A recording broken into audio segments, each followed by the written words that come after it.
If you're like me, you're probably ecstatic. No, Wolverine's going to be in the next Avenger movie. But it may not happen, and it may not be a bad thing. This is Ace. Welcome to our channel. Special shout out to my partner Chanel, who's still visiting with family. It's rumored plans were already being made for Wolverine to be the first X-Men introduced into the Marvel Cinematic Universe in Avengers 4. As a matter of fact, if you look on the left side of Thanos' face, you'll see 3 distinct claw marks, which is rumored to be done by old Logan himself. But let's go back a little bit. In December, Disney offered $52.4 billion to acquire 20th Century Fox. With this, they would have owned nearly all of Marvel, except for Hulk, which is still owned by Universal, and Spider-Man, which is still owned by Sony. They had planned on slowly introducing the X-Men into the Marvel movies, and Wolverine was going to be the first. But then something happened. Comcast has just offered $60 billion, $8 billion more than Disney, pulling the mouse by the tail. But before we get mad thinking that we're never going to see our favorite characters all together, let's hold on a second. Let's think about what Disney owns. Disney already owns ABC. They own the History Channel. They own A&E. They own Lifetime. They own Kermit Frog and the Muppets. They own Pixar. They own Miramax Films. They own Touchstone Pictures. They own Lucasfilm, Star Wars. They also own ESPN and ABC Sports. With this acquisition, they will also own the Fox Network Sports, which basically gives them a lockdown of all the sports. That's not it. They own The Simpsons. Don't! Plus, they own Hulu. Plus, they own National Geographics. They're going to get 300 international channels, plus all Fox News. When you add the fact they also own ABC News, what's left? MSNBC and CNN. It's not good for one company to basically have all our news. And if you think that Disney's not going to do anything with their new acquired power, hold on a second. Do you know in Deadpool, Cable is played by Josh Brolin? And do you know Josh Brolin also plays Thanos in the Avengers movie? So do you know what Disney told Deadpool? Deadpool wanted to make a reference of that in the movie, and Disney said no.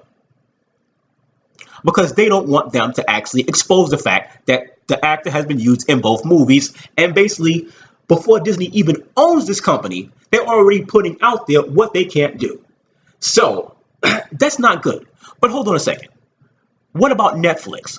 Who doesn't love Netflix?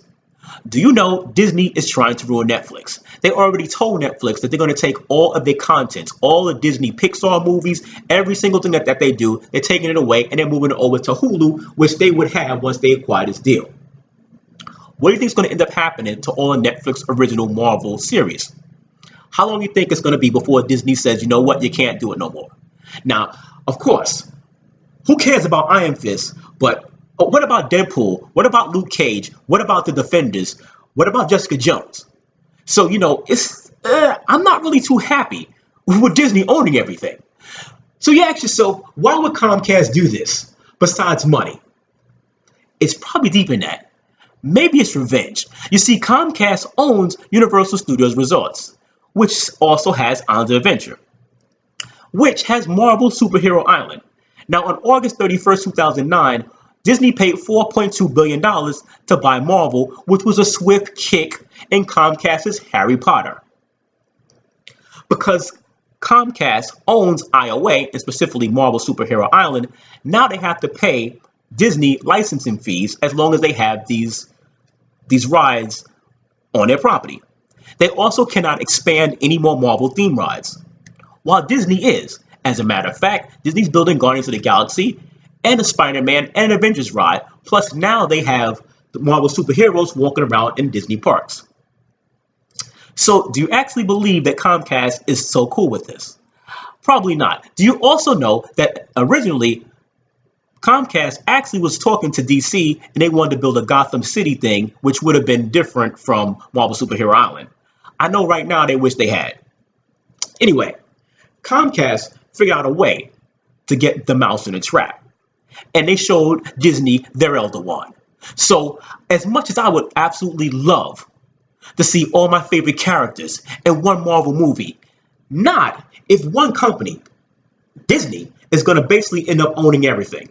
Because it's never good when one company is a monopoly. They can charge what they want. They can do what they want. Look at what they did to Star Wars. So, you know what? I would love to see Wolverine and the Avengers. But if that means Disney owns it all, forget it. But what do you think? You think it's a bad thing? Would you like to see Disney own it all just so you can see all the characters in one movie? Let me know in your comments. If you like what I'm saying, hey man, click a like and subscribe. Ace out.